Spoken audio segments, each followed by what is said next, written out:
Hi, my name is Dominique Rehl, and I'm a medical student at the Heritage College of Osteopathic Medicine. I'm excited to share my experience as a Capello Fellow for the 2023 to 2024 academic year. My spark and passion for advocacy started in college when I was exposed to the injustices and inequities that exist, especially in healthcare.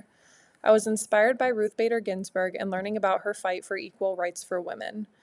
The presidential election of 2016 really highlighted the need for advocacy and voices to speak up for women's rights and reproductive rights. Once in medical school, I enjoyed learning about reproductive anatomy and physiology. I learned more about the hurdles that people face when seeking abortion, contraception, and other reproductive health care. I went through training to become a contraception counselor at my school student health center, where I guided patients through making their own decisions regarding their contraception choices. This experience really demonstrated the power of stories. Every patient had different experiences with and ideas about birth control. It was empowering to give patients the information they needed to make an informed decision about their own bodies.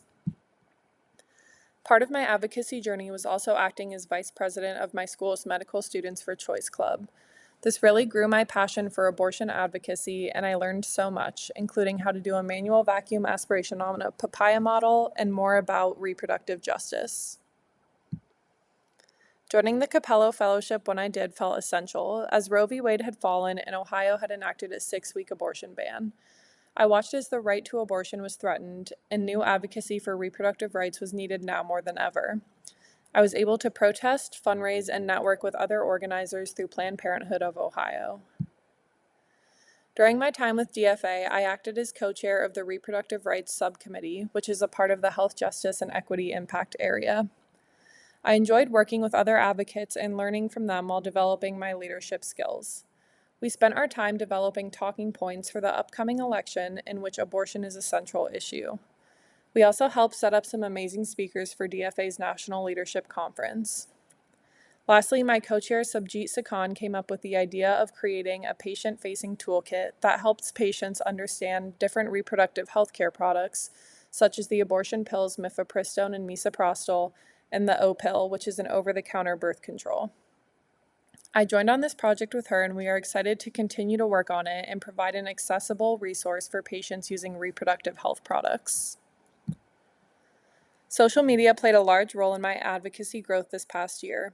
I was able to use social media to help collect signatures to pass Issue 1 in Ohio, which would enshrine the right to abortion among other reproductive health procedures in the Ohio Constitution. I also used social media to raise awareness around the anniversary of Roe v. Wade and encouraged viewers to register to vote and help their friends register to vote as well. It was so encouraging and rewarding to see Issue 1 pass in Ohio after many hurdles, including a surprise special election meant to block its passage. I was able to use the skills I learned from the fellowship workshops to provide written testimony for House Bill 89, which would prohibit medical providers from conducting intimate exams unless medically necessary, and against House Bill 68, which would ban gender-affirming medical care for transgender minors in Ohio. The Capello Fellowship provided me with invaluable seminars from incredible advocates in different realms, which helped me develop an advocacy toolbox. I learned how to write op-eds and letters to the editor, which provided me with a framework to use my position as a future physician to speak out about social issues affecting patients. Power mapping expanded my knowledge on the right people to target when seeking change.